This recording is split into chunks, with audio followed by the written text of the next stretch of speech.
నిజంగా యువత, మహిళలు కనుక రియల్ ఎస్టేట్‌లోకి వస్తే ఆ రంగం అద్భుతంగా మారిపోతుంది. కానీ ఎంత కష్టపడి సాఫ్ట్‌వేర్‌లో నెలకు 30,000 సంపాదనకైనా ఇష్టపడతాడు గానీ, హుహు. అదే యువకుడు రియల్ ఎస్టేట్ రంగంలో దిగితే నెలకి 30,00,000 సంపాదించే ఛాన్స్ ఉంటది. యెస్. యెస్. కానీ ఎందుకు రియల్ ఎస్టేట్ రంగాన్ని ఎంచుకోవట్లేదు యువత? ఓకే. ఎంచుకుంటే ఏమవుతదసలు? మామూలుగా ఒక్కసారి రియల్ ఎస్టేట్ గురించి మాట్లాడితే మిమ్మల్ని ఒక ప్లీజ్. క్వెషన్ అడుగుతా నేను. Yeah! What is the definition of real estate? Real estate అంటే చాలా పెద్ద రంగం అది. అదే. మామూలుగా మీకు తెలిసిన డెఫినేషన్ యాహ్! చెప్తా. నేను నిర్వచనం ఏంటి అని మనం క్వెషన్ ఏస్తే అవును. ప్రతి ఒక్కరికి తెలిసిన డెఫినేషన్ చెప్తా ఒకటి. అవును. ఏముందన్నా అంటే మామూలుగా రియల్ ఎస్టేట్ వ్యాపారం చేస్తున్నా అని అన్నారనుకోండి. అంటే అంటే రియల్ ఎస్టేట్ అనగానే ఇమ్మీడియట్‌గా మనకు గుర్తొచ్చేది ఏందంటే ప్లాట్లు అమ్మటం, కొనటం, కొనడం, మధ్యలో ఉన్న కమిషన్ తీసుకోవటం. తీసుకోవడం. అదే రియల్ ఎస్టేట్ వ్యాపారం అవును. అంటారు. అదే డెఫినిషన్. అదే డెఫినేషన్. మామూలుగా మనకు అందరికి తెలిసింది. ప్రతి ఒక్కరికి కరెక్ట్. తెలుసు. అవును. నెక్స్ట్ ఇందాక మీరే అన్నారు ఒకటి. ప్రపంచంలోనే పెద్ద ఇండస్ట్రీ అని. దాదాపు ఇయాల దీని షేర్ హోల్డ్ ఎంతుందంటే రియల్ ఎస్టేట్ ఇండస్ట్రీ యొక్క షేర్ హోల్డ్ ఎంతుందంటే ఇంచుమించు మనకు ఒక 40-60% వరకు ఉంది వరల్డ్ వైడ్. ఎగ్జాక్ట్‌లీ. కరెక్ట్. అంటే అవును. ప్రపంచంలో అతిపెద్ద ఇండస్ట్రీ ఇదే. అవును.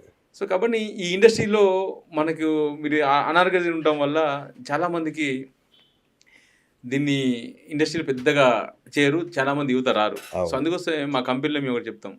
రియల్ ఎస్టేట్ ఎందుకు చేయాలి? ఎలా చేయాలి? ఓకే. అనేది ఒక సెషన్ మా దగ్గర ఉంటదనమాట. అచ్చచ్చా! అంటే రియల్ ఎస్టేట్ చేయటం అసలు ఎందుకు చేయాలి అనే దాని గురించి మనం మాట్లాడితే అవును. సో రియల్ ఎస్టేట్ అనేది చేయకుంటే రేపొద్దున నీ యొక్క జన్మ సార్థకత ఫుల్ఫిల్ కాదంట నేను. అవునా? ఓకే. సార్థకత. ఒకవేళ మనకు భగవంతుడు అనేవాడు ప్రత్యక్షమైంది అనుకుందాం. మీకో నాకు ప్రత్యక్షమైతే అవును. మనం ఒక క్వశ్చన్ అడగాలి భగవంతుడిని. చాలామంది కోరికలు అడుగుతారు. కోరికలు కాకుండా నన్ను అడిగితే క్వశ్చన్ అడగాలంట. దేవుణ్ణి. దేవుణ్ణి క్వశ్చన్ అడగాలి. ఆ! భగవంతుని ఎందుకంటే what is the purpose of my life? నా జీవన యొక్క ప్రణాళిక ఏంటి? అసలు ఎందుకు ఇక్కడ నన్ను పుట్టించినవు? ఎందుకు పుట్టించావు? యెస్. అందరిలో ఉండే ప్రశ్న అది అది నిజంగా. అని అవును. మనం క్వశ్చన్ అడగాలి. క్వశ్చన్ అడిగితే భగవంతుడి దగ్గర నుంచి ఆన్సర్ చెప్తారనమాట. నేను 3 పర్పస్ల కోసం నేను పుట్టించాను ఇక్కడ. ఆ! ఈ పర్పస్ని ఫుల్ఫిల్ చేసి మళ్ళీ నువ్వు రావాలి అని చెప్తారనమాట. అచ్చా! So purpose number 1. ఈ పర్పస్ నెంబర్ 1 ఏంటంటే నువ్వు లైఫ్లో ఎక్కడ కాంప్రమైజ్ కావద్దు అంటాడు అనమాట. ఓకే. అంటే జీవితంలో ఎక్కడ కూడా నువ్వు కాంప్రమైజ్ కాకుండా నీ జీవితాన్ని జీవించాలి అంటాడు. ఓకే. సో కాంప్రమైజ్ కాకుండా ఉండాలి అంటే ఎవరు కాంప్రమైజ్ కాకుండా ఉంటారు ఇక్కడ? మనం ఒకసారి అడిగితే ఆ! ఒకసారి మనము ఈ ప్రపంచంలో ఉన్న జీవరాశిని మొత్తాన్ని ఒకసారి స్టడీ చేద్దాం. హ్మ్. ప్రపంచంలో ఉన్న కొన్ని వేల కోట్ల జీవరాశులు ఉన్నాయి. అవును. ఈ వేల కోట్ల జీవరాశులు కూడా ఒక్కసారి చలించేటప్పుడు నడిచేటప్పుడు మూవ్ అయ్యేటప్పుడు అవి వంగి నడుస్తాయి. అంటే 4 కాళ్ళతో నడుస్తాయి. అవును. మీరు చూడండి చింపాంజీ కూడా మనిషి లెక్కనే ఉంటాడు. అవును. మనిషి మనిషి లెక్కనే చింపాంజీ కూడా ఉంటుంది. కానీ చింపాంజీ కూడా నడిచే ఉండేటప్పుడు 4 కాళ్ళతో నడుస్తుంది. అవును. ఎక్కువసేపు 2 కాళ్ళతో నడవలేదు. కష్టం. అవును. సో మనిషి కూడా నిటారుగా నడుస్తాడు. మీరు చూడండి ఈ ప్రకృతి ధర్మం ఏం చెప్తుందంటే ఎవరైతే నిటారుగా ఉంటాడో వాడు రూలర్ అని, అచ్చా! కింగ్ అని, ఓకే. గెలిచిన వాడని, ఎవడైతే వంగుతాడో వాడు బానిస అని చెప్పి ఈ ప్రకృతి చెప్తుంది. రైట్. మీరు చూడండి ఎవడైనా వంగిలా మన రాజు వచ్చింది అనుకోండి అవును. వంగుతాం ఇలా అవును. నమస్కారం వంగి నమస్కారం చేస్తాం. అంటే వంగేవాడు బానిస, నిటారుగా ఉండేవాడు రూలర్ అని, రూలర్. రాజు అని దాన్ని అంటే ఈ మనిషి అనేవాడు ఈ ప్రపంచంలో రూల్ చేయడానికి వచ్చిండు. ఈ ప్రపంచంలో ఉన్న జీవరాశి మొత్తానికి ఏలడం కోసం వచ్చిన వ్యక్తి మనిషి.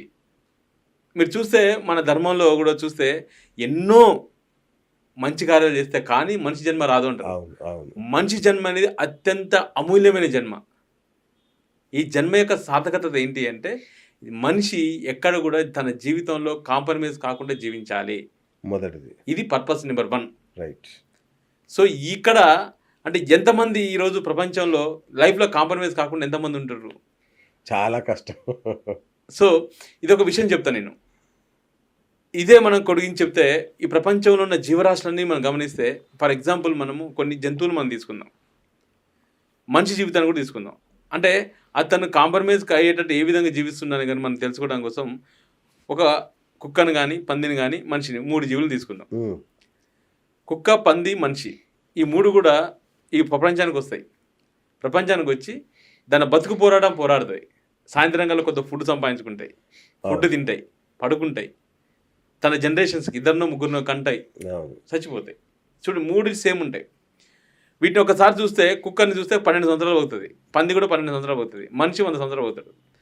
మనిషి తన జీవితాంతము ఇదే పండుకొని లేచి దానికోసం చేసి జీవనశాంతి సంపాదించుకున్నాక ఒక 2-3 కానీ చచ్చిపోతాడు. ఈ 12 సంవత్సరాలు పందిన కుక్క కానీ పంది కానీ దాని జీవితాంతం ఒక 100 పిల్లలు కంటది. అవును. ప్రొడక్షన్ వైజ్ చూసుకుంటే అంటే జీవితంలో ఎవరు మంచి రిచ్గా ఉన్నారు, ఎవరు ఎక్కువ చేసిరు అంటే ఈ కుక్క పందే చేస్తాయి. అంటే 100 పిల్లలు కనిపోతాయి, మనిషి ఒకటి ఇద్దరు కానీ వాడి జీవితంలో కాంప్రమైజ్ అవుతారు. అంటే జీవిత పోరాటం పోరాడి తన జనరేషన్ చూసుకుంటే కంపేర్ చేసేసుకుంటే వీటి జీవితాలు బెటర్ కదా. అంటే ఎక్కువ పని ఇదే చేసినాయి, ఎక్కువ మంది పిల్లలు కన్నారు. అందుకోసం మన దేశంలో మనిషి కంటే ఈ జంతువులకు ఎక్కువ ప్రయారిటీ ఉంటుంది.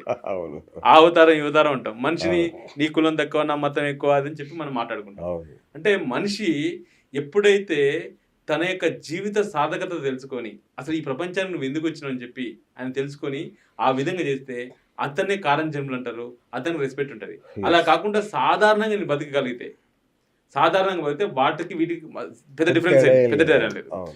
సో కాబట్టి మనిషి ఫస్ట్ పర్పస్, భగవంతుడు చెప్పే పర్పస్ ఏంటంటే జీవితం యొక్క సాధకత ఏంటంటే నీ లైఫ్ ఎక్కడ కూడా కాంప్రమైజ్ కాకుండా ఈ ప్రపంచానికి నువ్వు వెళ్ళటం కోసం వచ్చినావు. You are the ruler.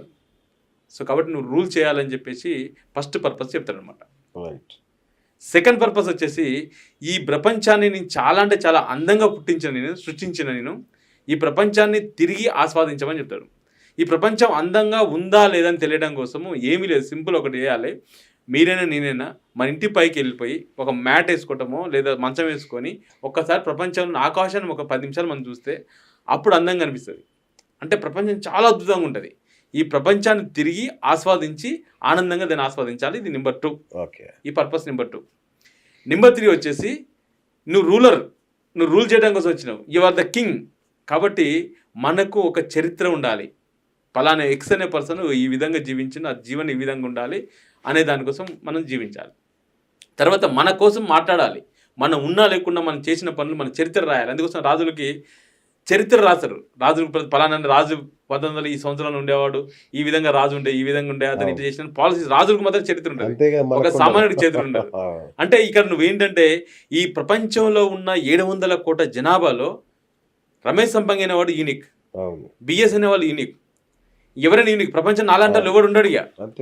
అంటే నేను ఈ ప్రపంచంలో ఉన్న వ్యక్తి నేను ఉంటే నాకు ఎంత ఘనత ఉండాలి, ఘనత గ్రేట్నెస్ ఉండాలి. ఇగో ఈ విధంగా ఉండాలి, ఇగో డ్రెస్ కానీ మనం చేసిన స్టైల్, మన ప్రతిదీ కూడా స్టైల్గానే ఉండాలి. సో ఇది పర్పస్ నెంబర్ 3. అంటే మనిషికి ఘనత కావాలి. ఈ మూడింటి కోసం నేను ఈ ప్రపంచాన్ని పుట్టించిన, ఈ మూడింటిని ఫుల్ఫిల్ చేసుకొని నువ్వు రా, ఇదే నీ జీవిత యొక్క సాధకత అని భగవంతుడు చెప్తాడు అనమాట. ఓకే. ఈ ప్రపంచంలో ఉన్న మానవులు, భారతదేశంలో ఉన్న మనిషి ఎవరైనా కానీ ఈ మూడింటిని ఎవరైనా చేస్తున్నా, ఏ వ్యక్తి అయినా తన జీవితంలో కాంప్రమైజ్ కాకుండా జీవిస్తుండా, ఏ వ్యక్తి అయినా మనం మరీ ముఖ్యంగా మన భారతదేశంలో ఎవరు కూడా ప్రపంచం తిరిగి ఆస్వాదించాలి. టూర్స్కి వెళ్ళాం మనం. పొద్దున్న లేస్తే మనకేంటంటే మన ఆఫీసు మన ఇల్లు, మన ఆఫీసు మన ఇల్లు తప్ప ఇంకే ప్రపంచం, వేరే ప్రపంచంతో అవసరం లేదు, మనం చేయలేం. 3 వచ్చేసి ఘనత గురించి ఎప్పుడు ఆలోచించాం, గ్రేట్నెస్ గురించి ఆలోచించాం. బతుకు పోరాడతాం. రేపు పొద్దున్న ఎలా తెల్లారుతుంది దాని గురించి చేస్తాం తప్ప ఎప్పుడు కూడా నీ గ్రేట్నెస్ ఉండాలి, నన్ను పొగడాలి, నా గురించి మాట్లాడాలనేది ఉండదు అనమాట. సో అందుకోసం మనం ఏం చేస్తాం, మన దేశంలో మనిషికి వాల్యూ ఉండదు.